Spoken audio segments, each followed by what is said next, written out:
Bulge or no bulge? Oh my god.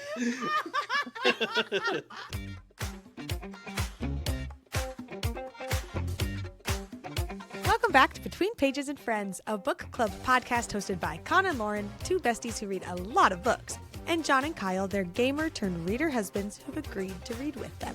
I'm Lauren. I'm John. I'm Con.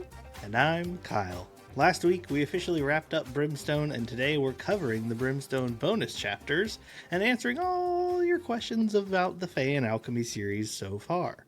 This episode will include spoilers for Quicksilver, Brimstone, and Brimstone bonus content, but don't worry if you haven't read these bonus chapters yet. We'll tell you exactly where to find them and give a quick recap before we dig in.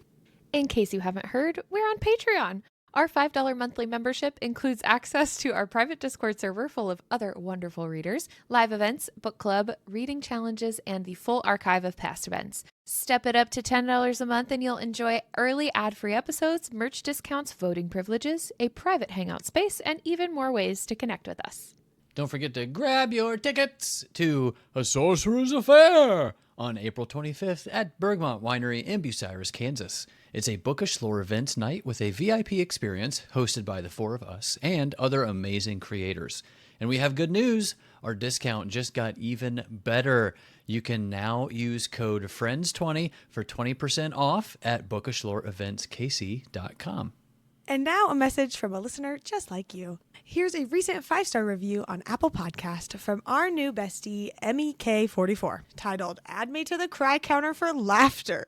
I found this podcast from John and Con's Team Resand videos and found my newest obsession. I've listened to their Empyrean series just after completing the books myself, and then quickly followed up by being a first-time reader for the TOG series. Now I'm almost done with Quicksilver along with the crew. Reading a new Romantasy series is just not complete without Con's amazing God Watches I never seem to catch, John's hilarious emoji erotica, Kyle's predictions and red flag diary, or a must listen. Most of all, my girl Lauren. Oh, we may be in fact the same person, with your love for vampires a little stronger than mine, and that's okay.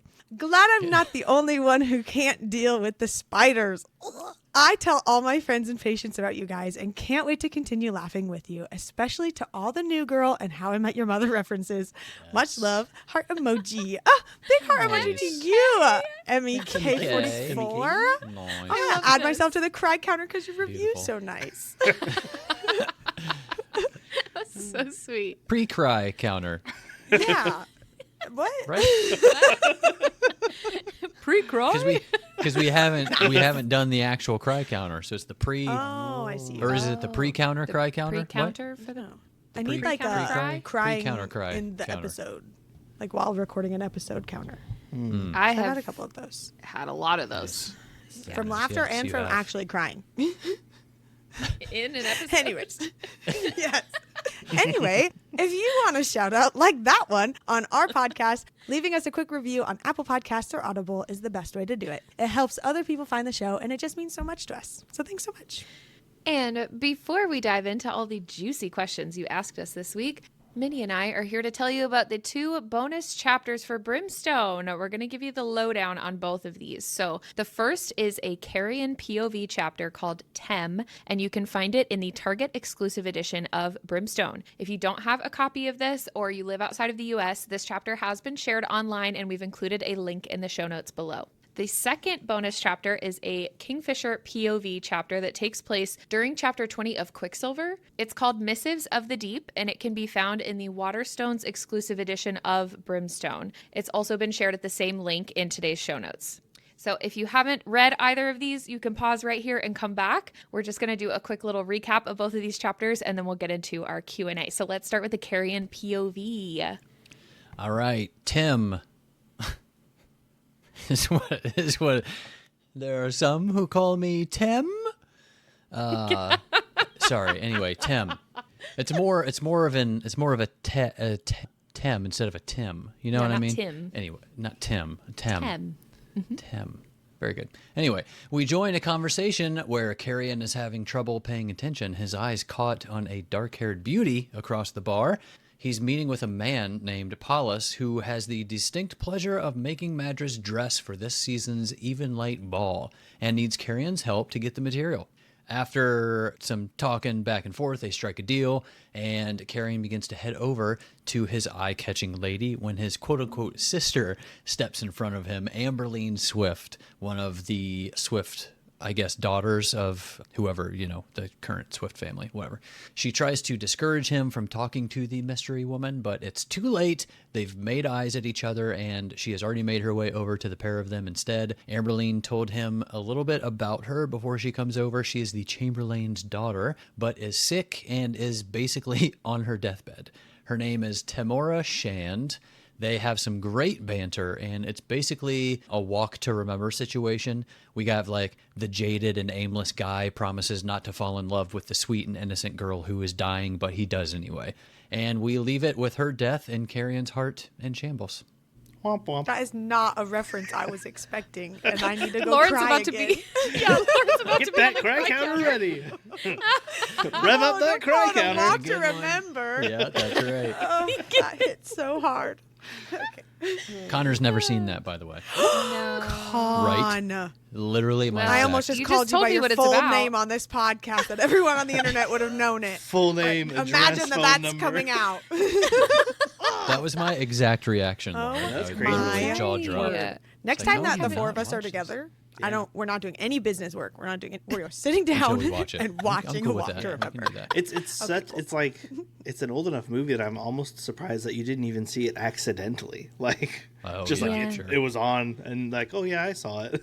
I I'll quote that just- whole thing and sing every song. Oh, Do it right well, now. that's nice. Oh, there's got time. songs. Okay. That's cute. Lift my head. I think that's a little far into it. Okay. That's great. I like it. Anyway. It's Mandy I'm Moore. Of course, sorry. there's songs. Yeah. Oh. I don't know Can we anything just about get it. on with Carrie? Yeah, let's get on with it. Because I just had two little notes on this. My first one, though, is that Carrion Swift, he's describing the eyes of his love. And these are my eyes, you guys. This was the most delightfully unexpected yet very important revelation in this chapter. He exactly describes my eye color and like talks about how unique it is. And that was a great way to start this chapter. So I just needed to point that out. Thank you very much. My only other note from this is that most of this chapter, they're talking about the Even Light Ball. However, they are in Zilvarin. And there was a whole conversation in Brimstone in chapter 32 about how they don't have an even light ball in Zilvarin, and Carrion was there for that whole conversation. So I was a little confused about that. Like, it's a whole big deal, and it's like an annual thing that somebody gets assigned to make Madra's gown, and they keep calling it the even light ball. But then when someone mentions the ball to Saris and Amontreth, she's like, I'm sorry, what ball? Like, no, of course we don't have one of those in Zilvarin. So my hope is that since this was like 300 years ago, that maybe they used to have an even light ball and Saris just didn't know about it because she's only like 20. How old is she? 24? Something like that. Yeah. Because they I saw it could in also the see festival, her right? being a member not of the a ball. Third. I could also see her being a member of the Third, that would be something she wouldn't be invited to or even know about if potentially something's happening at the palace or something. Well, so when they have this conversation, she says, we do actually, but it's a festival, not a ball. And then they go on to explain that, like, Madrid, I know that's what Kyle just said. But they go on to explain that Madrid just, like, stands up on the stage for an hour and rants about, like, magic and how paranoid she is. And then she, like, gives everyone some extra water and they all go home. It's not like a ball. And Saris was, like, so taken aback that they mentioned a ball. So maybe it has morphed into this as Madra has become a lot more paranoid over the last few hundred years. I just was really confused about that at first. And I was like, I had to, like, go back and look.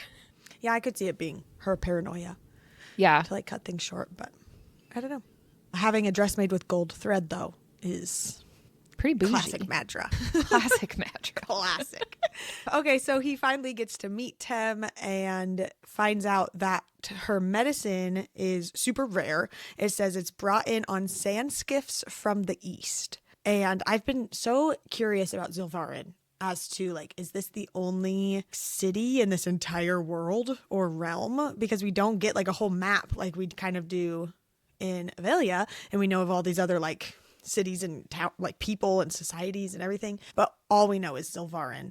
And so this was like I guess my question here is, are there other people in the East that they go to get this medicine? Or are they just out there searching for some stuff and those plants or whatever they're getting just happens to be from the East? I don't know that we would have an answer to that.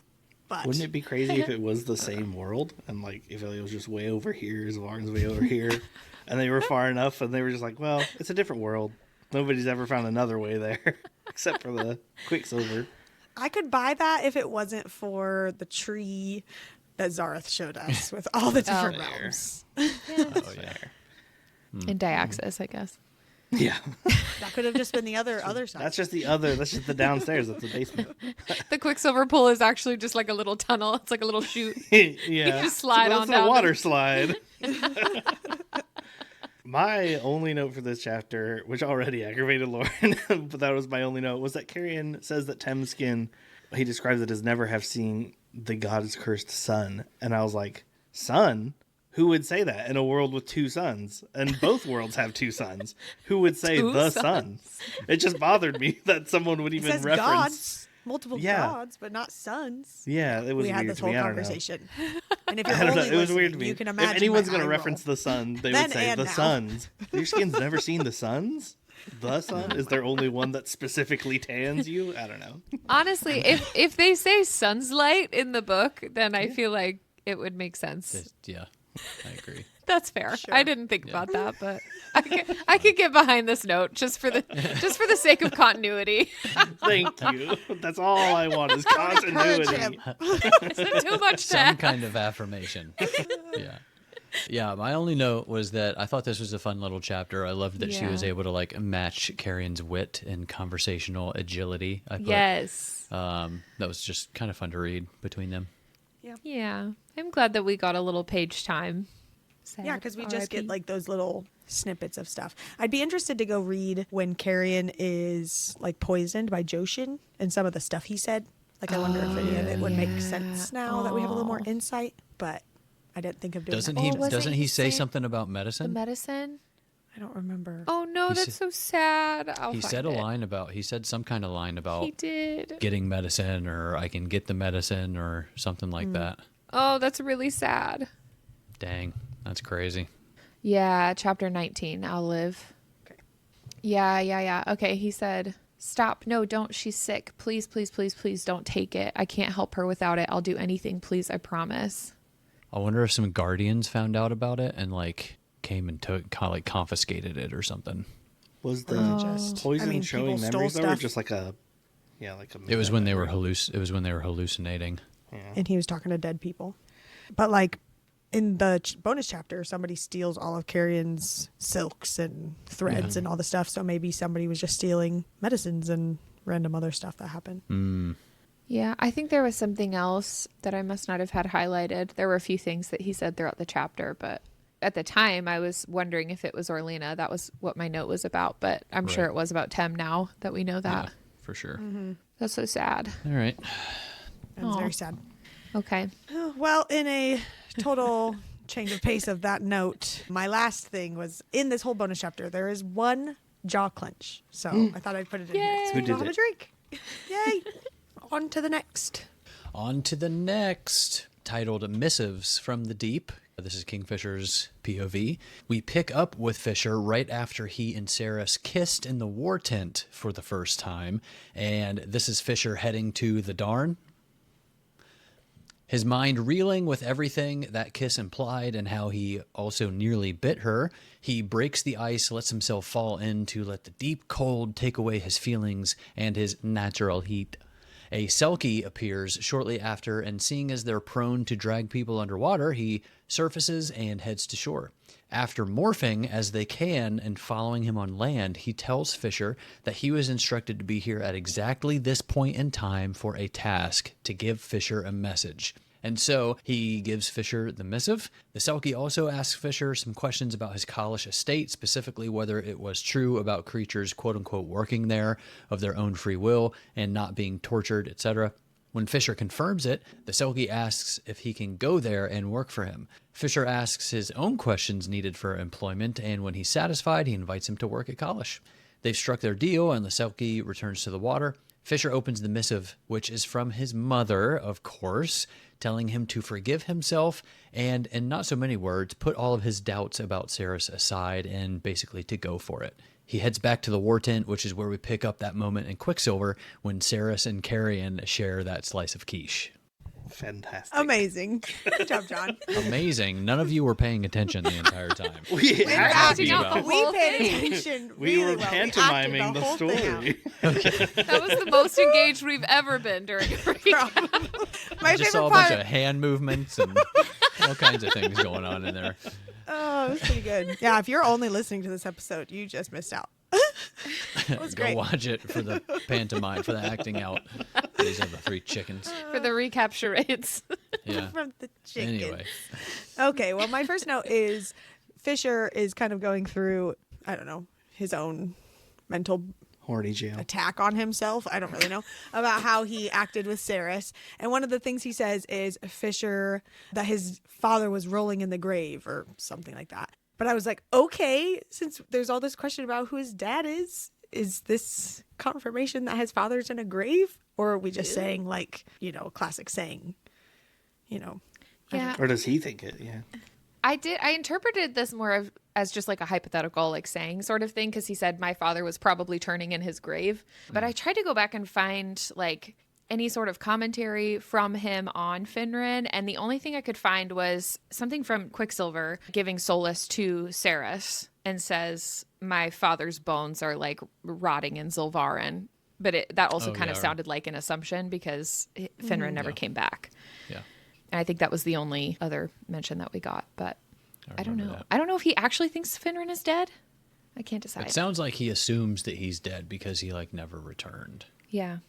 I'm kind of on team he's dead. Yeah. After I was sitting with just thinking, have we Brimstone had for a while. I have that in my notes for later. have we had Okay. anything to lead us to believe that he's not dead? No body. That's it. Nobody. Nobody. Yeah. Yeah. Yeah. Nobody. And I just feel like because we also got Finran on page, granted it was in a bonus chapter, not the actual published book, but getting a whole chapter where we saw Finran coming over to Zilvarin and then now having this big question mark about Styx and Dioxys and everything. I'm still on team he's alive. He's alive. He's alive. Well, yeah, and Joshin was like locked away with shadows and some Oh, semblance true. of those. So Yeah. he was around for a minute, or somebody Yeah. was. There's evidence. Yeah. Interesting. Anyways, my next note was getting to meet Eshin. This is the Selkie that wants to work for Kingfisher at Kalish, and I'm guessing this is the point of the chapter that we get to meet this character. I wish that we had some small mention of them in the major story, like even just like a passing comment of a Yeah. Selkie worked in the kitchen or something. Like, I don't know, and then we could be like, oh, that's him, But this is kind of all we get. So I guess the bigger question for me is, why is this how Adina felt the need to share this message? Because she clearly worked with the Selkies to Great have question. this person meet, because they were there like all day waiting for Kingfisher.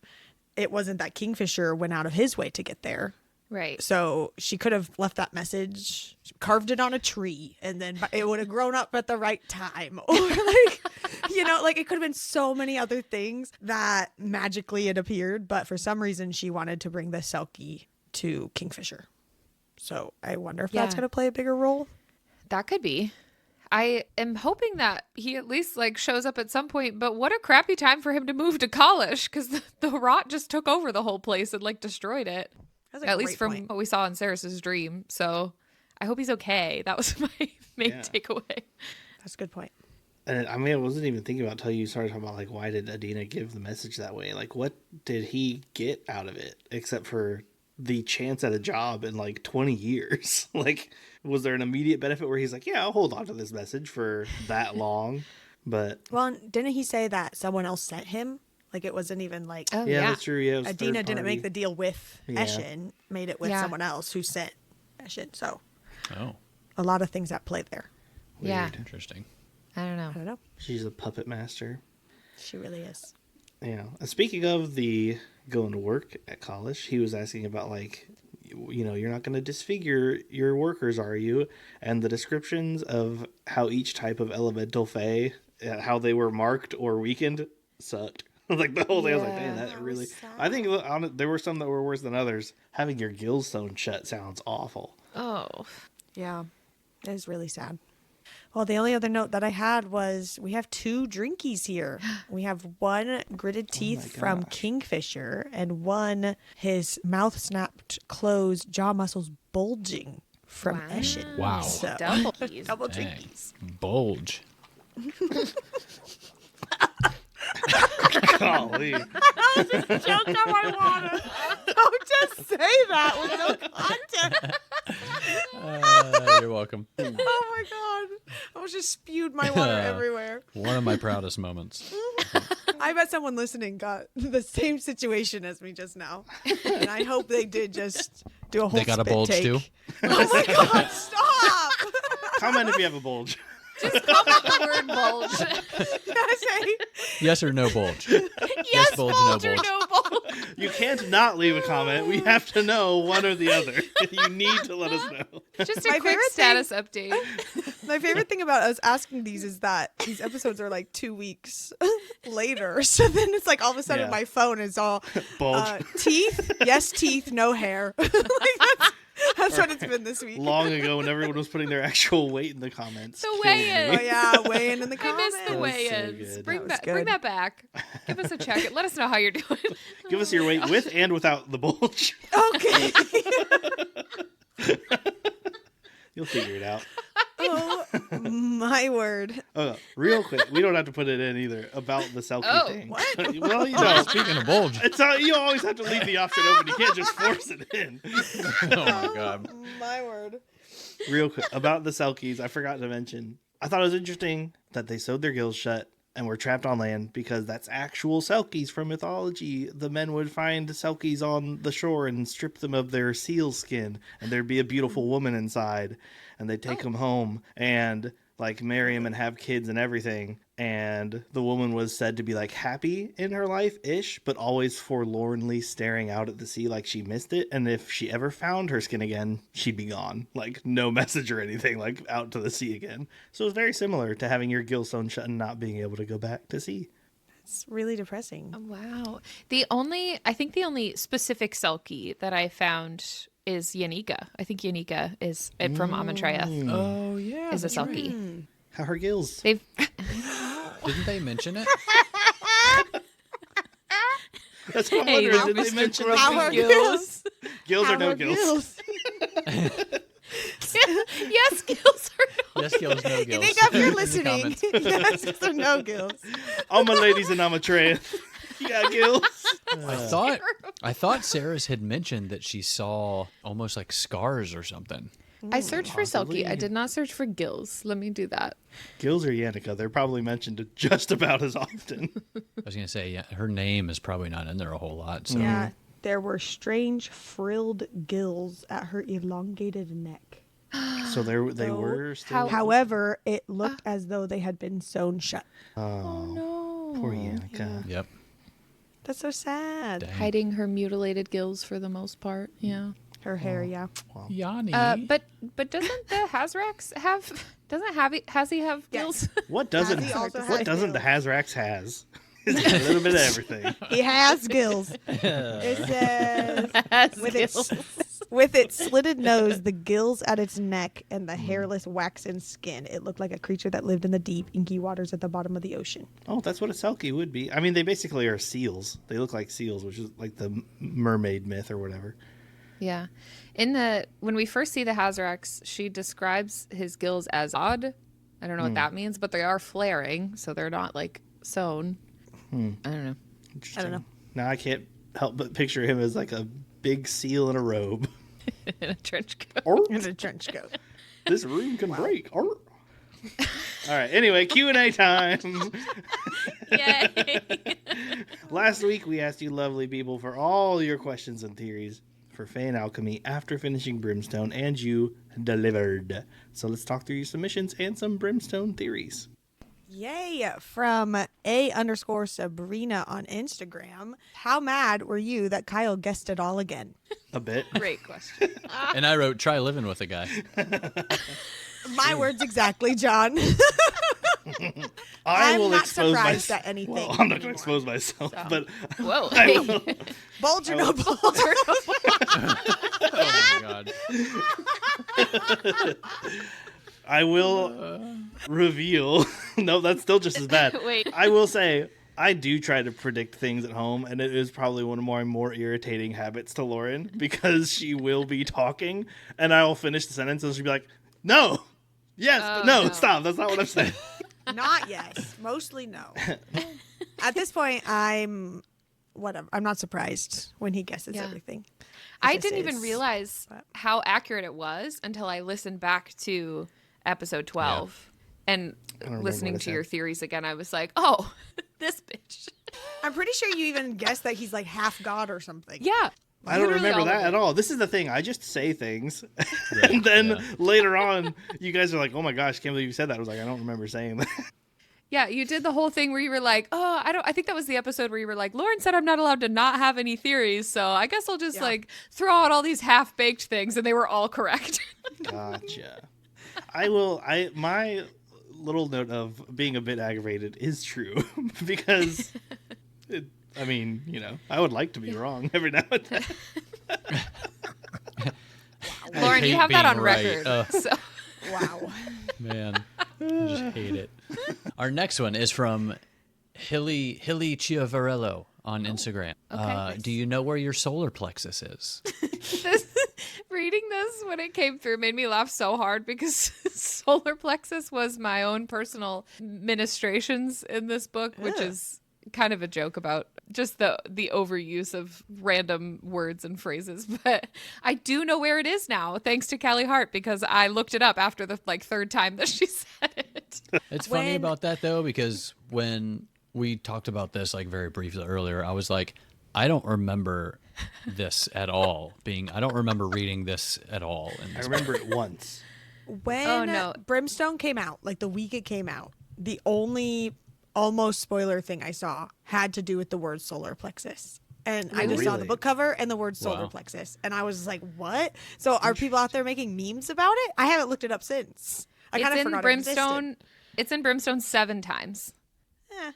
As just a I description mean, of like, it's more than I it should felt be, it in my probably, but solar it's not- plexus. Not Yeah. as much as I was expecting. Interesting. No, it just seemed like such a random word to use 7 times to describe like the same area. I do also know where it is, but only thanks to anime. When I was watching anime, they talk about it a lot.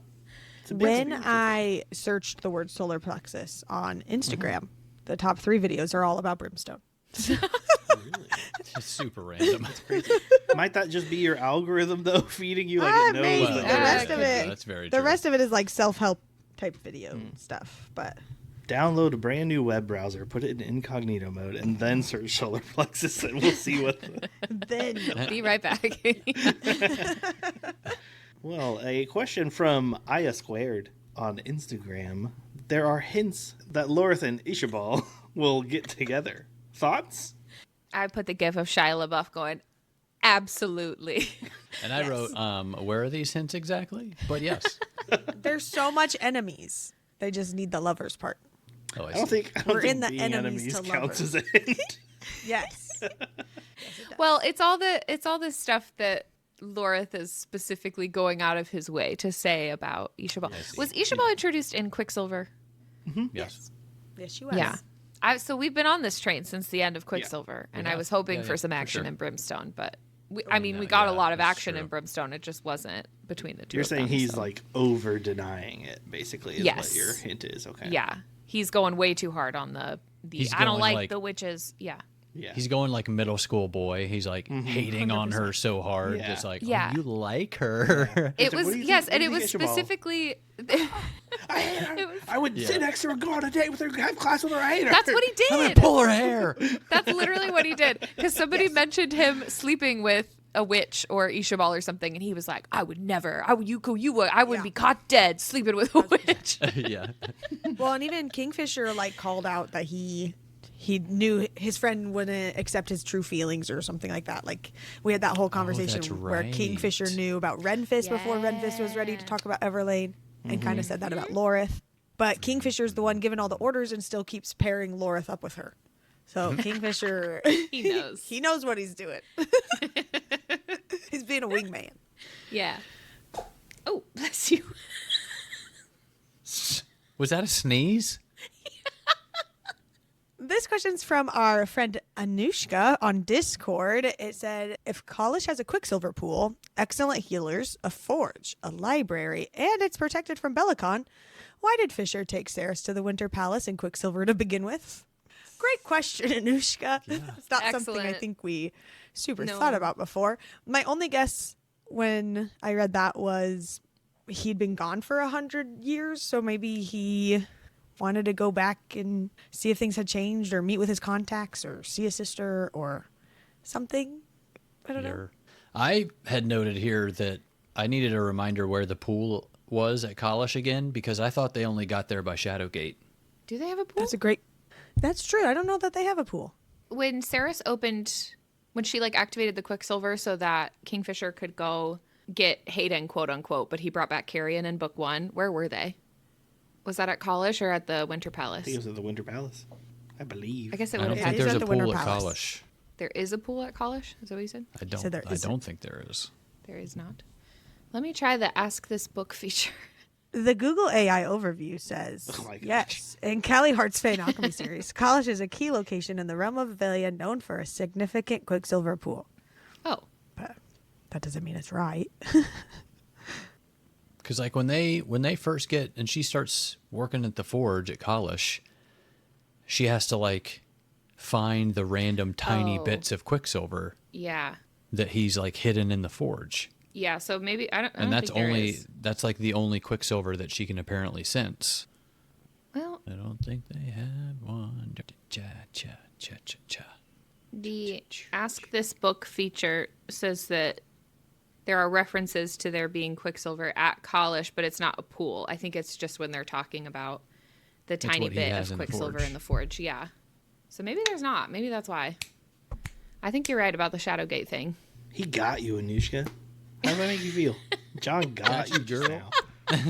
Wow. Anushka, we love you. Thank you for your insight on etymology. And Well, guess what? The next question's from her, too. What? Ayo. yay! Get it. All right. Anushka also asked, do you think Finran is Stick, or did Fisher call him our father the way the Blood Court called Malcolm their father? And if Finran is not Styx, is he in Diaxis? And then she also asked some other questions about what Fisher's going to trade for a dragon and if one dragon is enough to save Avelia. So I have some thoughts on that later, I think, in my theories. But I really don't have a lot to go on other than just a gut feeling that I think I'm on team Finran is not Styx. Agreed. Lauren, were you the one that was theorizing that maybe Edina had orchestrated Fisher being sent to Diaxis when he was young for the purpose of like acquiring shadow powers somehow? Like she. But I'm behind that. Oh, Maybe. I thought you said it when we were talking about the ending of the book. It was on Marco Polo though, so I don't remember. Yeah. But, I wouldn't be yeah. surprised. She's behind everything else. Right. Yeah. I'm like 98% sure that you Okay. said this. I'll accept. But yeah, it was like because Edina would have known that Finran was going to die and Finran must have gotten his shadow powers from somewhere. And so maybe they, she specifically had Fisher go to like have some magic to protect himself or something. I don't know. But I am also kind of on board with that. But there was also this little like blip of a conversation from Quicksilver in chapter 25 where Kingfisher says to Ceres, you shouldn't call me that. I'm not Lord of Kalish. And Ceres says, but that is your title. Weren't you your father's only son? And Kingfisher says, that doesn't matter. I'm not. And then he cuts himself off and like starts talking about something else. In a Fae way where he's And that, yeah. can't tell the truth or whatever. Uh-huh. And that hits a little different now. So I still have zero definitive answers, but. I used to be on the train that Finran, I thought Finran was Styx, or there could be a high possibility. But I was thinking more about this, and I was thinking if Fisher has seen Finran use shadows, then I don't think Finran and Styx are one and the same person. Because I was thinking that maybe it would be possible for Finran to be like the adoptive father, but then that wouldn't explain Finran having shadow magic. Unless like Styx gifted him the power or something, or he got it like another way. So I don't know. Now I'm confused because I really thought that I was like, yeah, I think Finran is Styx. But the more I thought about it, the more it didn't make sense to me. Yeah. But if Fisher is somehow offspring of Styx, then maybe somehow Styx was the one to trap Joshin. Oh. Good point. Or 'Cause there that could be would others still- out there. There could be others out there, yeah. Because he's obviously, because we even saw, what are their names? Crave and Gothar. Githrind. What's his name? It is now.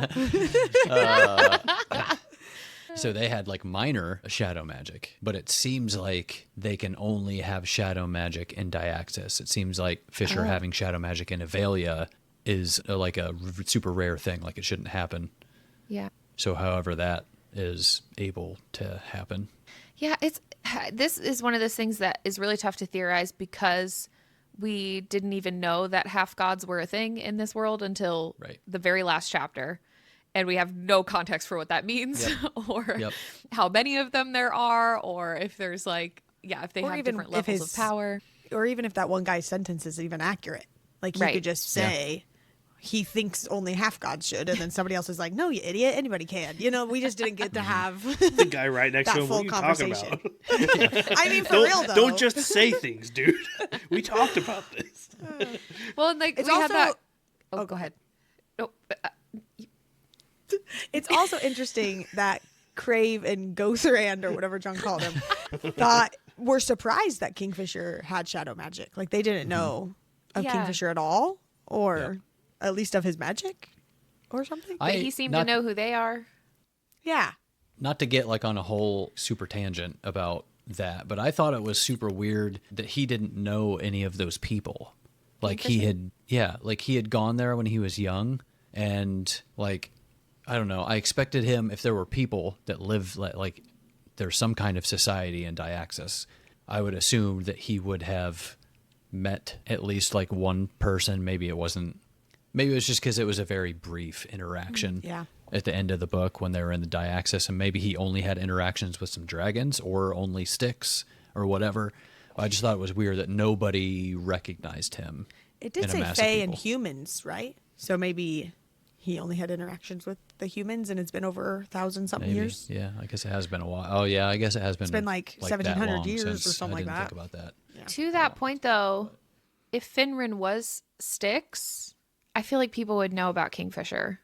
Like if Styx was the ruler of the whole realm, I feel like people would know. That would be another indicator or whatever. Well, especially I if did it's think like any other like Fae sense or whatever, where they're always like, I can smell his blood on you, or that sort of thing. Oh, you're related to Styx, because exactly. Oh yeah, true. I feel like that's said often enough for it to be convenient.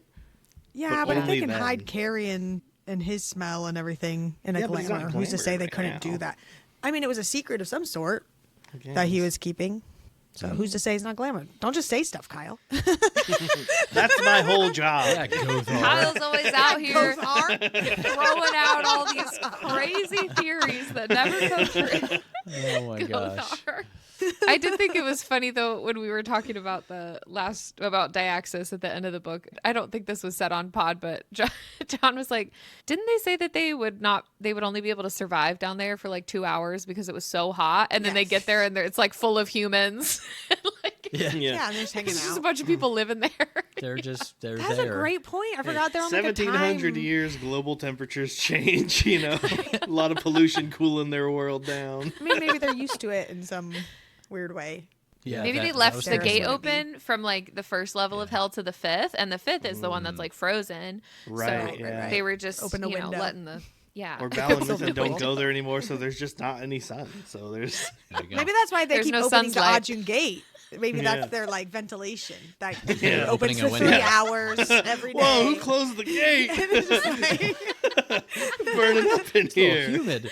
That's why Dina was like, "Open the gate, open it." She's down there sweating. Somebody open for the love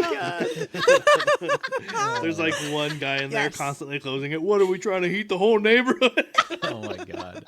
Okay. my Moving word. on to our next All one. right. again from Anushka in our Yay. Discord. Another one. a She's hero. just got some Rocking questions. roll. All right. She says, in chapter 30, Sarah sees a looming figure lurking in Lane's eyes, getting closer. And she asks, is Lane trapped in Diaxis?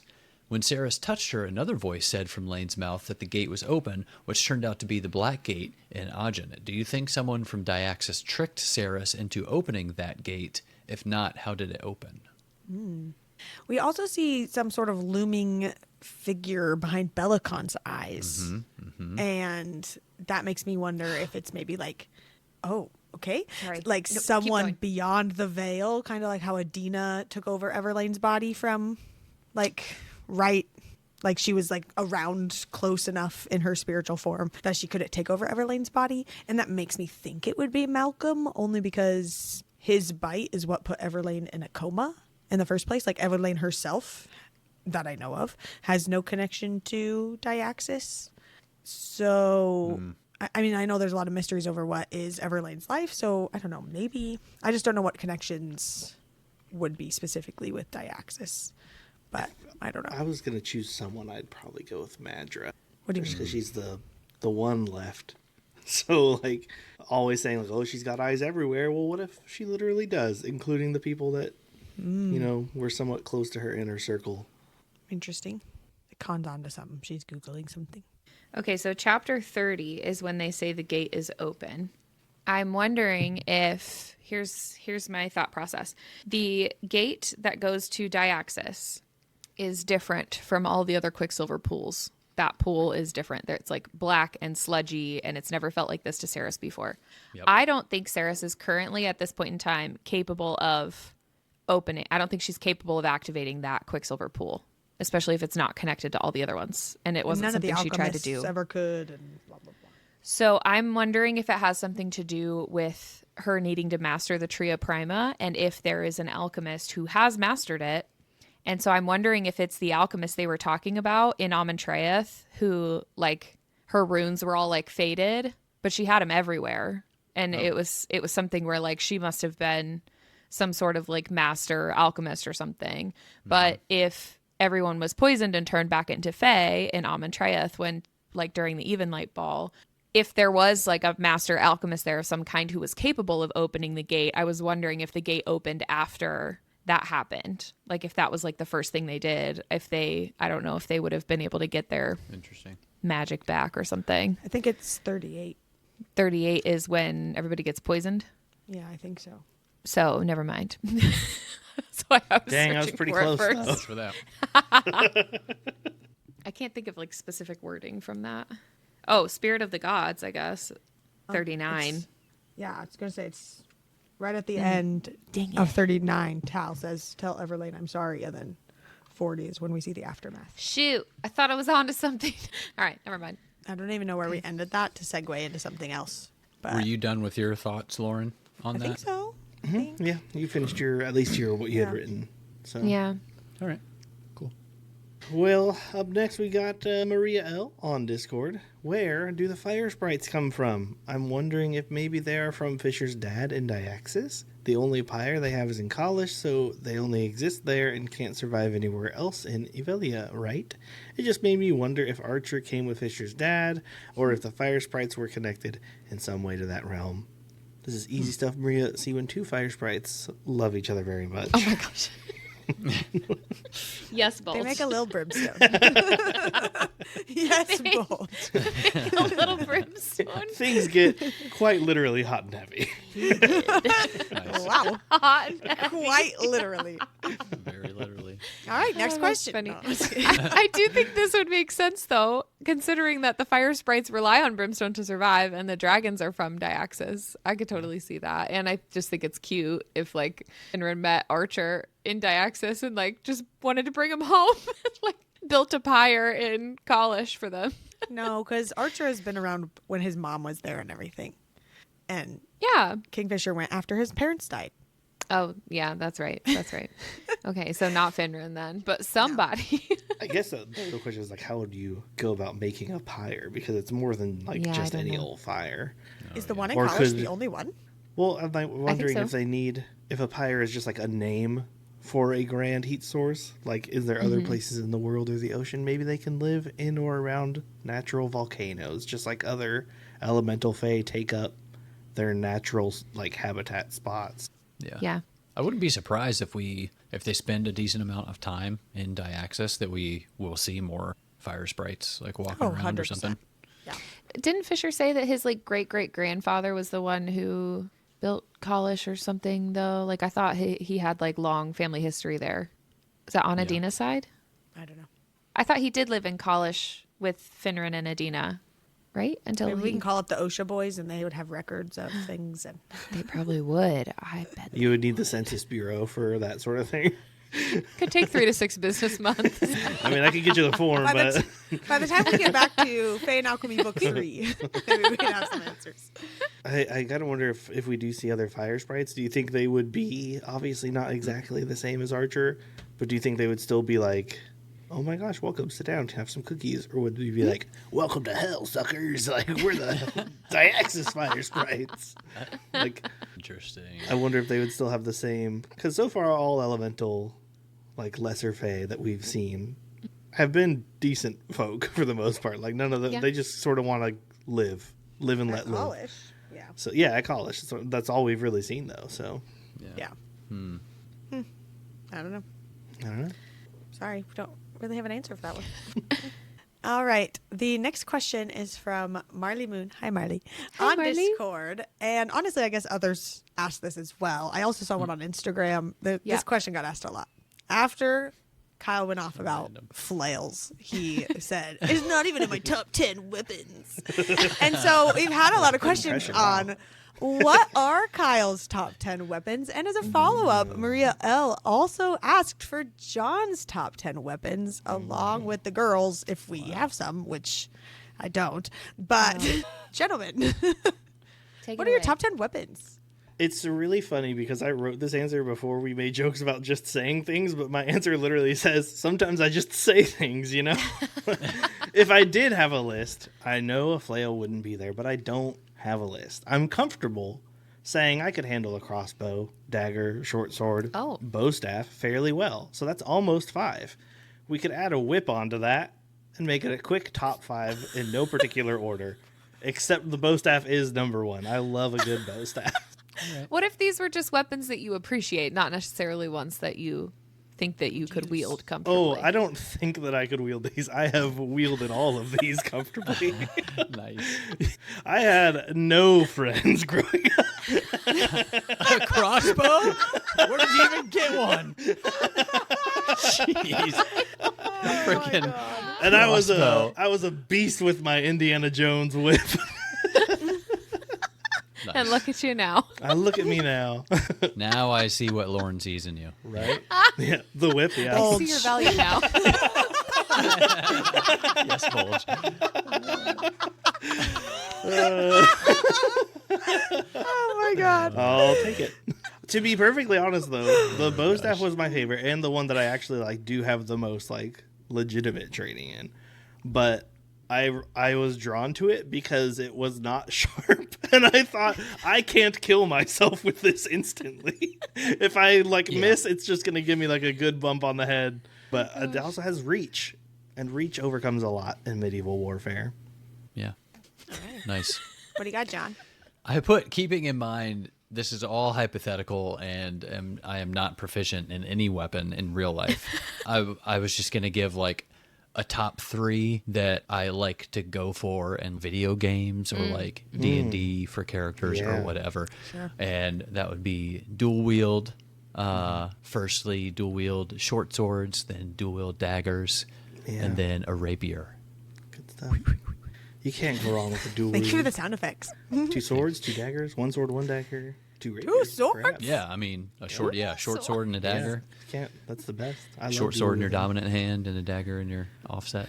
If I could choose what I D&D had in video character is a games, it'd dual be weapon like fighter. mage stuff, so that's impossible, unfortunately. Yeah.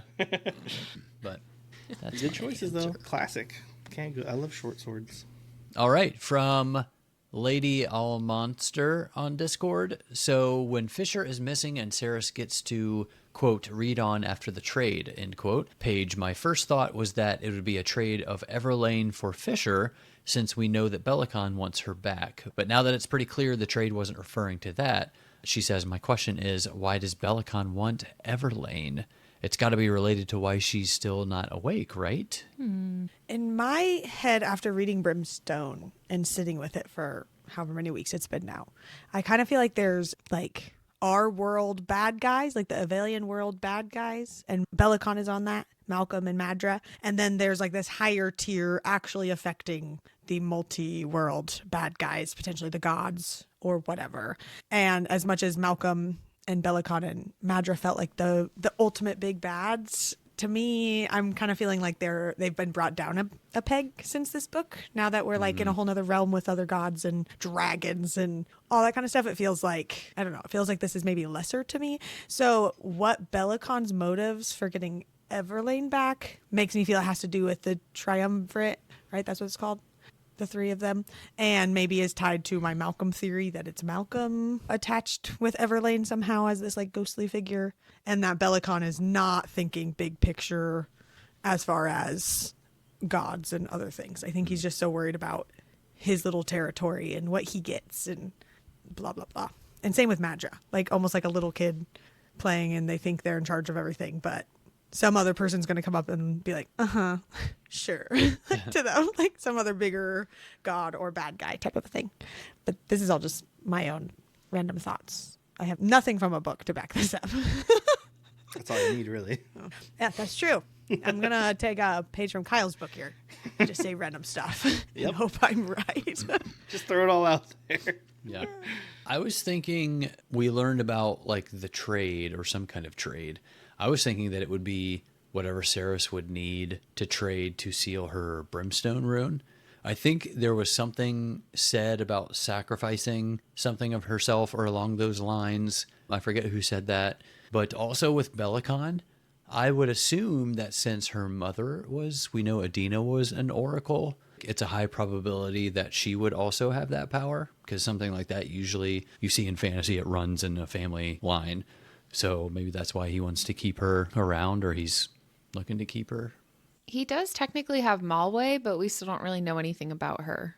Well, and with that thought, like Everlane saying all of that stuff as far as the gate being open, it could just be Everlane having some vision and having a moment. It might not be Adina or something else at all.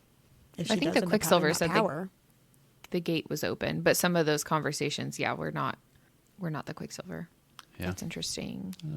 I was just thinking that it could maybe be possible that because Everlane hasn't woken up yet, that she could still be stuck in this like liminal space similar to the Quicksilver bonus chapters where Kingfisher was, I can't remember if this was when he was like, I mean, I know he was on the brink of death when he got pulled through the Quicksilver, but when he was speaking to Morel at like right after she had died, and he was able to have this whole conversation with her, and Morel had somehow spoken to Adina like she already had, which that makes more sense now that Morel had messages to give Kingfisher because that could have Adina could have given that to her at any time, or Adina was literally there.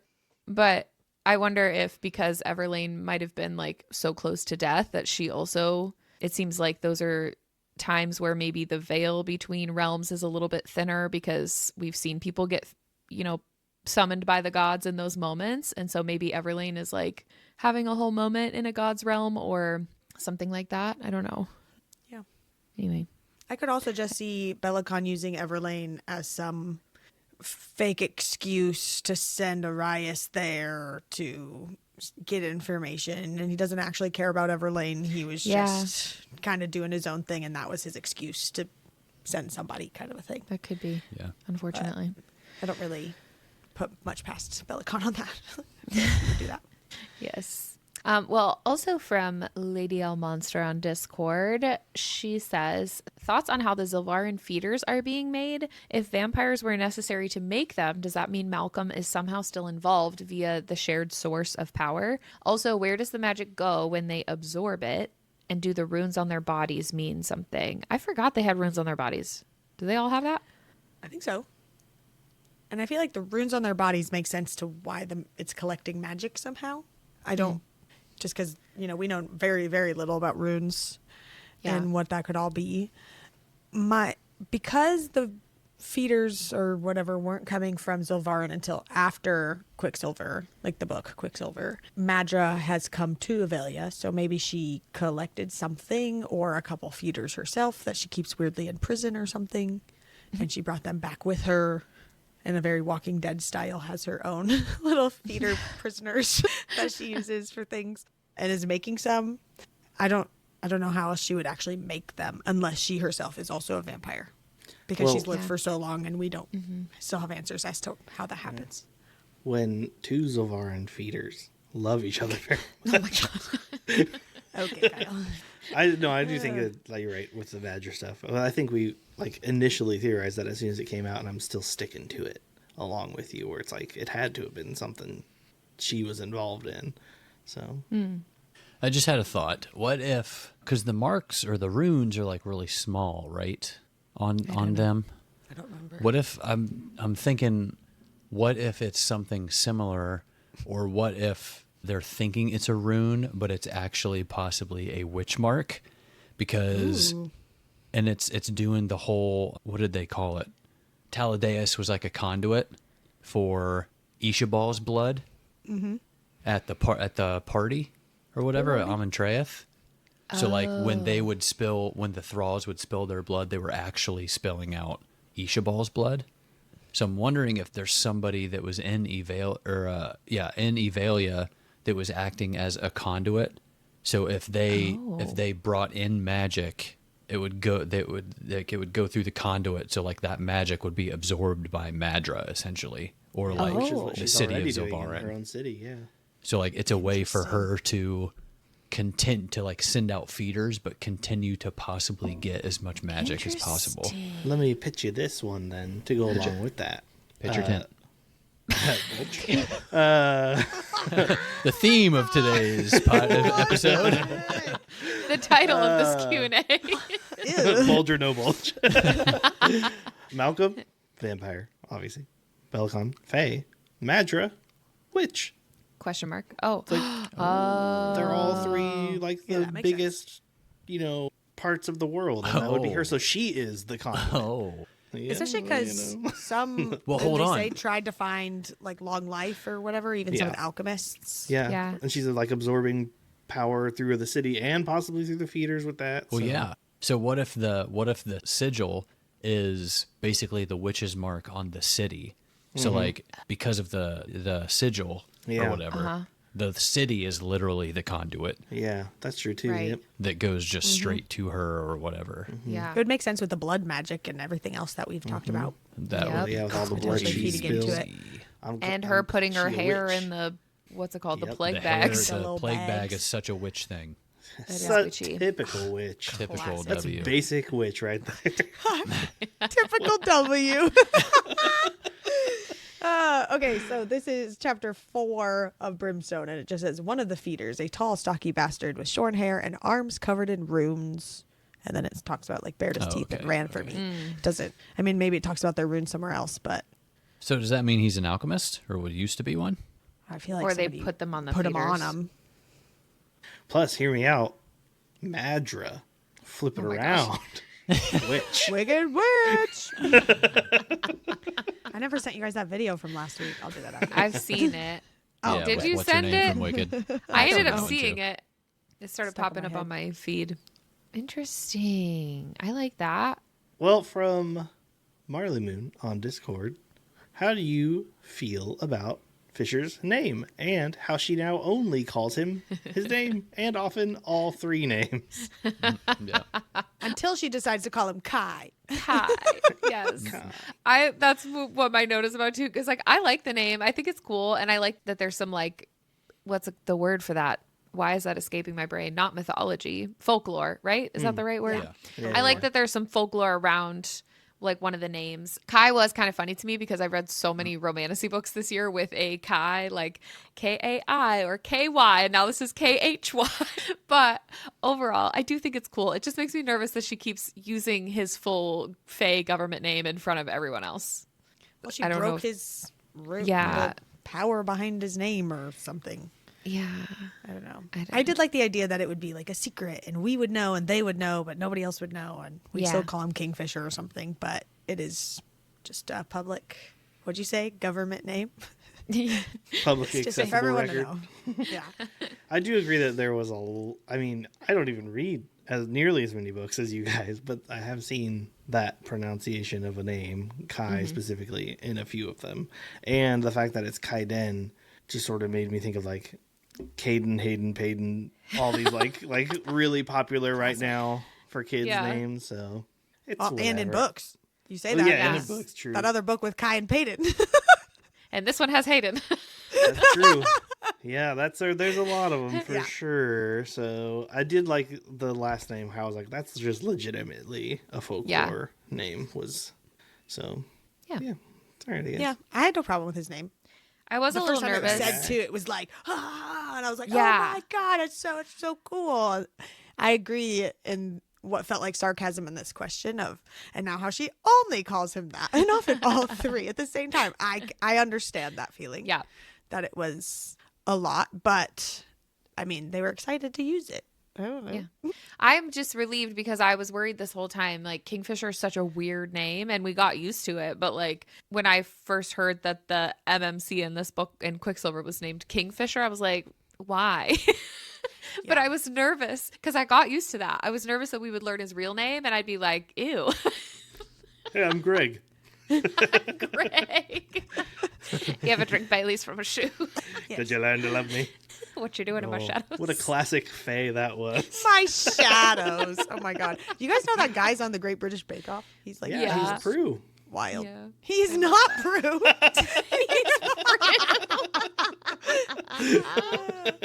No, it's funny. No, I have no problem with his name. I wasn't like disappointed with it. at Yeah, all. I think it's cool. I wanted to see them get married though. Yeah. That's what I I want to know promised Sarah's when fate. When I learned his name, we were getting married. That's Yeah. what I learned. We were. We I think, Me like and all romancy Me books, and Kingfisher. it'll were be getting skipped married. over. Chances are we'll come back to book 3 and we're like, by the way, we got married, but we're still in the same Yeah. exact situation. Yeah, Like, they're going we're to just come talking back to these guys. Avelia and be like, oh Probably. yeah, and while we were down there in Diaxis, we got married. We got married in hell. Everyone missed it. we had a dragon dress up as Elvis. Bold choice of color scheme. Oh, that's pretty good. Another question from Marley Moon from Discord. Do you think all the inconsistencies are intentional? Callie has alluded to everything being intentional, but before it was deleted, there was a post on Instagram that said there were errors in the book and she was admitting to it, i.e. like Carrion being in two places, that one random paragraph there. That post has since been deleted. Callie has not addressed it. And in her most recent interview, when asked about the inconsistencies, she says that everything has a purpose. Yeah, so if the question is, do we think all the inconsistencies are intentional? Prior to reading Brimstone, I definitely would have said yes. I'm not quite as confident now, but a girl can dream, so I'm giving this a yes of manifestation. I do know a few of the errors were truly just editing mistakes, like the Carrion being in two places at once, because that was fixed in the audiobook. So there were a couple of things that were corrected in the audio and maybe just like a later version. But for all of the other instances, I would love for book 3 to just like break my brain and provide some satisfying explanation that was intended the whole time. So I'm saying yes because that's what I want. That's what I want. I was also left with little confidence and would just encourage others to be skeptical of it, of saying everything has a purpose. And coming from experience as someone who tells a lot of stories in D&D, it is way too easy to act like mistakes in the past were intentional in retrospect. To like how many times like someone could be like, oh, a long time ago we talked about this in our game. And I was like, oh yeah, we did. And I can totally make that matter now. Like I didn't have plans to, but I can throw it in there. I feel like it's really easy to do. So like I hope that the story is well thought out and edited. Obviously, like editing mistakes are one thing, but just be skeptical of it. I'm completely opposite of skeptical. I'm full Stranger Things conformity gate about Yeah. Brimstone, where Gosh. every tiny thing probably actually means something else. How we were kind of at the end of Quicksilver. Like, I don't know if it's different timelines or multiverse, something, all the things we kind of thought about. I still am holding out hope just because I've really enjoyed and loved this series as a whole. And I really enjoyed Brimstone. I know that I rated, I think, the highest of all of us. And I think if you guys would have been all about it, I would have been like 5 stars. But like, even if you guys. Don't let us affect like, your rating. No, I just think like just the conversations, like I get it, like, and all the things, you know, if I would have read that on my own, I guess is what I'm getting at. I'm full into the series that I have full hope. Yes. Conformity I will gate say too, Brimstone. like some of the inconsistencies, I don't think they break the story necessarily. They're just there, and if they go unanswered, it's fine to have unanswered questions, which I think is, along with Stranger Things, what people are starting to have an issue with. They wanted every single thing to be answered, and they wanted it to be answered their way. But sometimes it's okay to just like the part of the story that you needed to be told got told. And there's nothing so far in either of these books that I'm like, oh, the whole story's ruined because this thing happened. Even if the editing mistake of Carrion being in a different place, I would have been like, it was an editing mistake. I was over it. There are books with actual gaping plot holes out there that are much worse. And this is not one of them. Yeah. For sure. From Brandy on Discord, she says there's only one book left. We have a little more info at this point, but still don't know a lot. Do you think everything will be adequately wrapped up in the next book? So this is sort of a follow-up to the previous question. For my opinion, for Ceres and Kingfisher, yes. Things will be wrapped up for Ceres and Kingfisher because this is Ceres and Kingfisher's story. And they're getting these 3 books. And I think we've been told there's going to be 7 as far as this whole kind of series goes. Not like of these main characters, but like side books and such. I think that's how nothing it's else being is discussed. Contracted yet. But yeah, it sounds like she does have plans for that. Right. So for me, it makes sense that for Ceres and Kingfisher, their story will be wrapped up. There will still be big questions in this world and universe. Yeah. And that's kind of what I was saying earlier with Bellicon, Madra, and maybe even Malcolm, how they are maybe lesser bad guys to Ceres and Kingfisher and what they are currently dealing with. And then maybe we'll get another side book of Carrion where he has to take down Bellicon for the throne or something, and that's like where Bellicon becomes the big bad, where it's like in this Carrion side book or something. I don't obviously know if Carrion will even take the throne. There's so many questions there, but you know what I'm saying. Like I think for Ceres and Kingfisher, they have this like huge like save the literal world, and then once hopefully that happens, we will see some of those other stories played out, maybe of Madra or Bellicon or even Malcolm or whatever it is, come back into play. Yeah, I can see that. That's what I'm taking. Yeah. All right. Final question before we get into some other stuff here. Another one from Lady L Monster on Discord. What do we think was in the papers that Elroy destroyed that quote unquote damned Ceres? What flails were and how to make them. He was like embarrassed as a teacher, like, oh, I gotta burn these so no one knows I didn't teach that to her. These aren't even on my top 10. Burn them. Oh my god. No, I think it has something to do with her lineage, maybe like who her father was or something like that. That could get her into some trouble since we don't know who that is, and obviously she has some Alchemaran background. But I don't know. Yeah.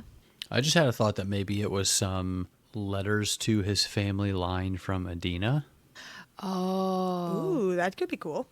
that they had kept for a while, and then like once he knew Ceres was who it was she supposed to be was, about. right? Yeah. He's like, all right, time to get rid of these. Or even whatever Finran, when he got there and he, assumedly it was Finran, that charged Carrion's family with taking care of Carrion, and then Elroy's family with doing the stuff with the Quicksilver. So yeah, maybe it was that original message. Interesting.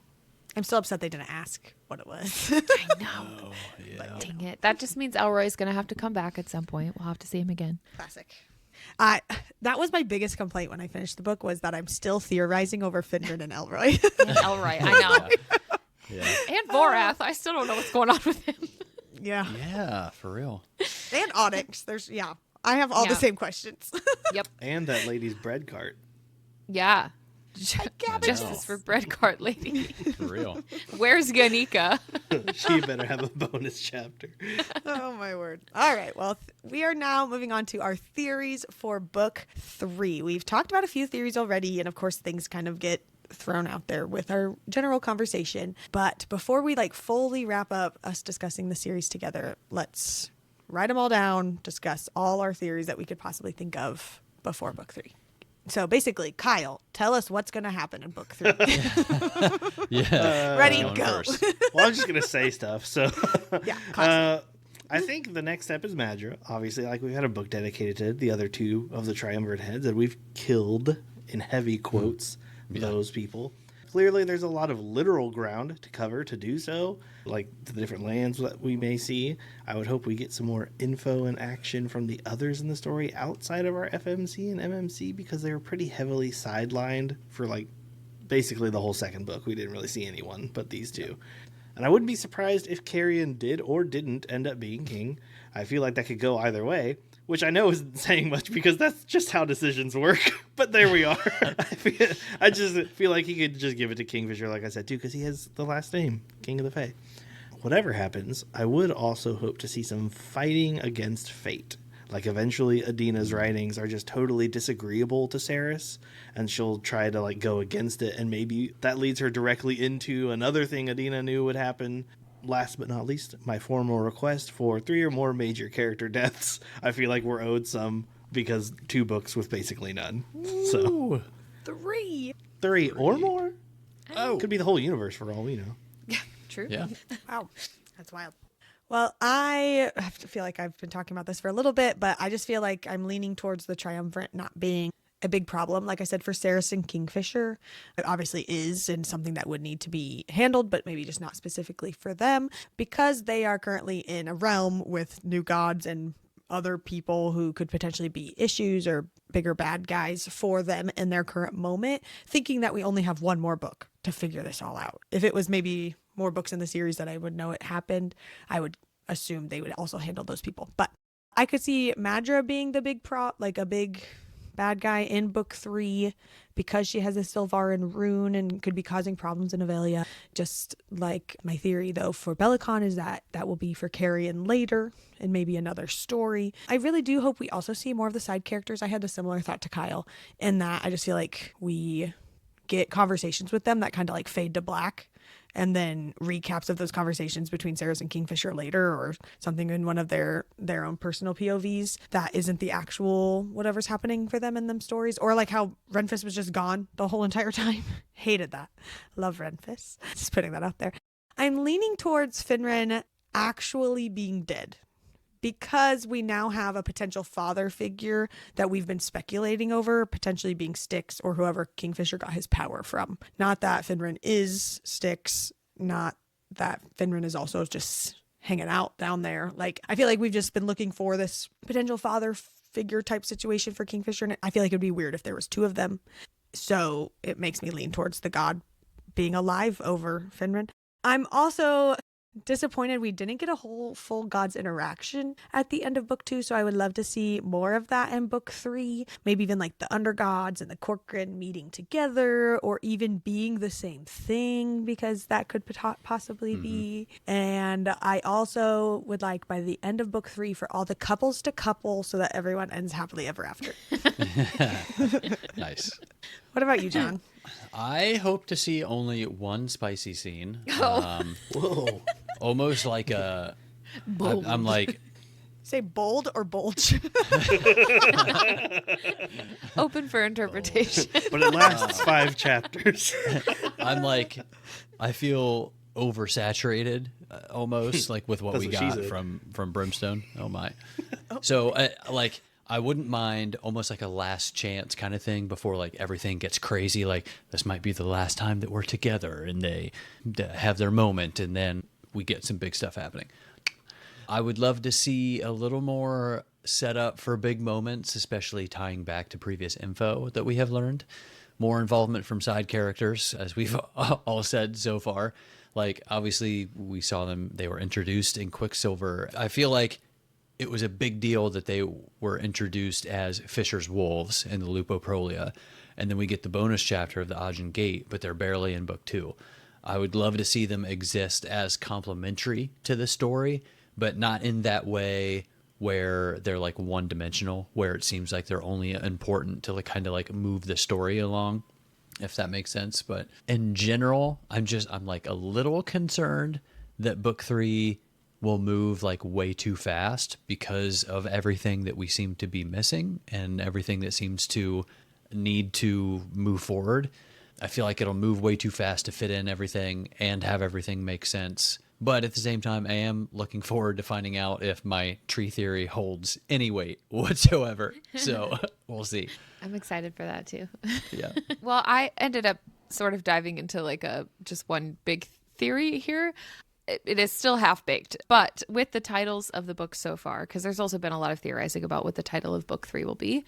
And we also had Dyaxis and the Tria Prima introduced in this book. I was looking up sort of just the like correlation between salt and hell, if salt is going to be like focus in book 3. But based on the actual Tria Prima identified by Paracelsus, who was a Swiss physician and alchemist of the German Renaissance. I think this was something I think I saw something vague about this when we were doing Quicksilver theories before, but in Paracelsus's Tria Prima, it's salt, sulfur, and mercury. And so sulfur would be brimstone, but then mercury in this case would be the Quicksilver. And the symbolism of those three things is very similar to how it presents in the series. But based on that, it would make sense that brimstone is the only thing that can currently defeat the rot because it can only burn and leave nothing behind. It's like a terminal solution. It's not a healing one. And for this point in the series, we're in this like sort of desperation phase where we're like waiting for the hope for the restoration or whatever. But salt has the potential to stop the spread, stabilize what's already been affected maybe, and preserve what has not been affected so far. Salt is also viewed as a boundary between realms or a way to trap certain beings. So I could see all of that coming into play with Dyaxis as well. But what occurred to me when I was looking at this is that I think salt might be involved in the forging of the null blades, which is why the blades remain completely untouched when brimstone burns through literally everything else. Like the scene with Archer and that feeder, the null blade was the only thing that was left. And so I don't know that salt would necessarily be like the ultimate solution because it wouldn't be related to like healing or restoration. But when I mentioned this salt thing in passing to John earlier, his first thought was that maybe Ceres mastering the salt rune might be what preserves her. Like because he was theorizing that she would have to like sacrifice her life or like all of her power in order to restore this like realm tree. And so his first thought was like maybe mastering that rune would help preserve her as well. So that's the spiral I'm currently on. But aside from that whole thing, I do really hope we see a lot more of Carrion in book 3 because waiting for his character arc is killing me.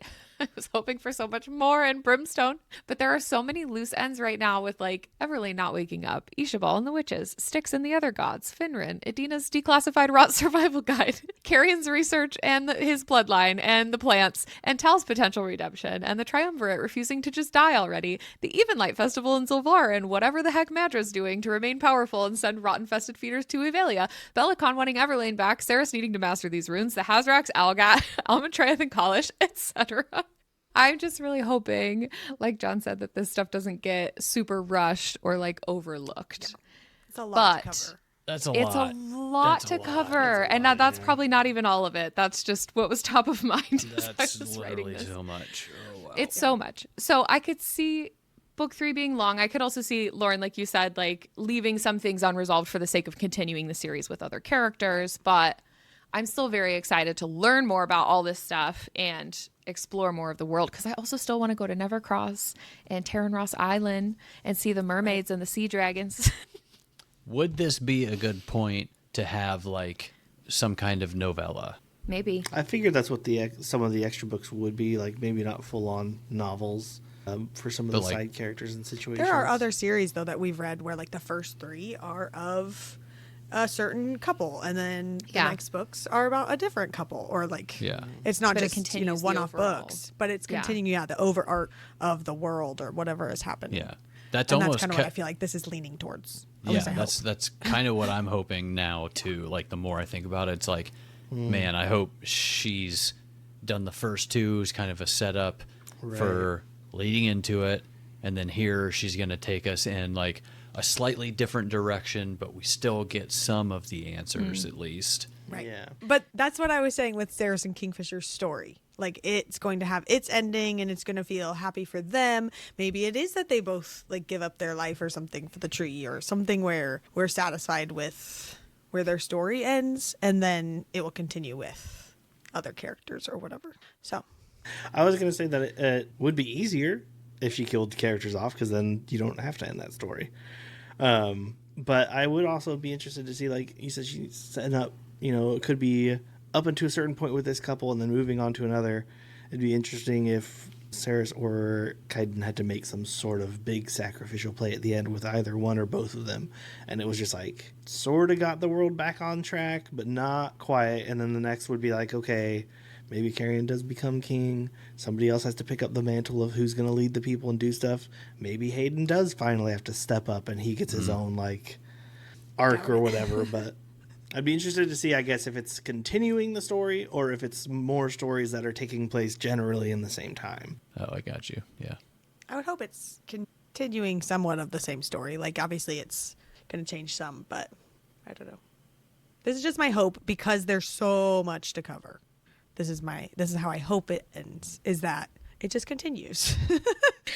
It doesn't end. This is how I hope it ends. Good call. It doesn't. Don't have to come up with an ending if you never have it end. You just keep That's going. right. Oh my That's pretty gosh. good. Okay, so Con, you were like listing 100,000 things that you hope to see answers to, and one was Carrion and his plants, and then it made me think about, is he so fixated on pants? Yes, he is. He's real fixated on pants. Is he so fixated on plants because they could be medicinal, because that's what Tem needed from the east? And then he saw a plant, and then he was just like wanting to hug it all the time because it was like a plant, and plants didn't survive in Zilvarn because of 2 suns or something. And then he learned this whole time that he could have made them. Yeah. If Oh he my had god, access that's to even his worse. magic. Oh my god. Oh Yeah. my gosh, that's even worse. Okay. If that's not how his story goes, then we just made up the saddest narrative for him for no reason. Yeah. Yeah, welcome to the Stranger Things fandom. Conformity Gate, Fae and Alchemy. Yes, I'm here for it. Guys, we did it. Wow. Good job, There it is. Q&A. Yeah. Congratulations, everyone. Oh, does this mean something exciting is about to happen? Greetings, valued listeners and viewers, and welcome to our coverage of the most watched event in the universe. Earth has fallen, and yes, the apocalypse will be televised. We're thrilled to sit in and comment on the chaos as it unfolds. The dungeon is officially live, contestants are already scrambling, and one crawler in particular has caught our attention. A man named Carl, accompanied by a cat who's frankly outperforming expectations. And for those who haven't tuned into Dungeon Crawl World before, here's a quick reminder. This is an 18-level global dungeon. Once you're in, you can't get out. Each level has a time limit and the clock is always ticking. In this game, it's not about strength or dexterity. It's about your followers, your views. It's about building an audience and killing those goblins with style. You can't just survive here, you gotta survive big. Audience engagement matters, and as always, those who fail to entertain will be eliminated accordingly. We'll be reviewing the broadcasts from the opening floors before our coverage of the dungeon pauses for seasonal programming this summer. Tune in for our coverage beginning February 11th. It's time to place your bets because the crawl is underway. We are super excited. Oh, yeah. Oh yeah. Oh yeah. We are super excited to be covering the first 3 books of Dungeon Crawler Carl, series by Matt Dinniman. The audiobooks by Jeff Hayes are unmatched and are a must for this. No arguments, no debating, except you will be doing the audiobook for this read. We'll see you with our first Dungeon Crawler Carl episode, February 11th. Woo! I'm so excited. Yeah. I'm so excited. So pumped. Whew, man, it took a lot out of me. That was great, Kyle. That was That was great. That was amazing. perfect Nice job, for Kyle. Dungeon Crawler Carl. So if amazing. you liked any of that, you're gonna love this audiobook. That was so good. Oh, I can't wait. I'm super excited to be covering this one. This is one that Kyle found at the beginning of 2025 and was like, has just gushed over for all of 2025ve. So we're so have super you. excited to kind of get out of romantasy Yeah. and something he's excited for. Yes, a Kyle And pen. It'll be so fun. I've convinced like some of our Discord viewers to read it. Some of them have even recently started it. So like if you've been thinking about starting it, just like wait just a couple weeks. Yes. We'll be right there with you. Read with But us. if you want to read do a with us. reread, of course do it with us. It's a great series. Big stuff. Yeah. I'm excited Next to share week, with you, John and Con. Oh, yeah. I'm excited to read it. Hey.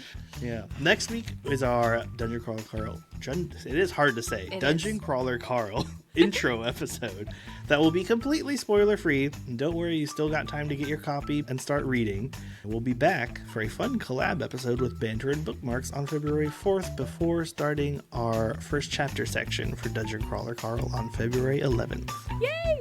All right. Don't forget to follow us on Instagram, TikTok, and YouTube at Between Pages and Friends.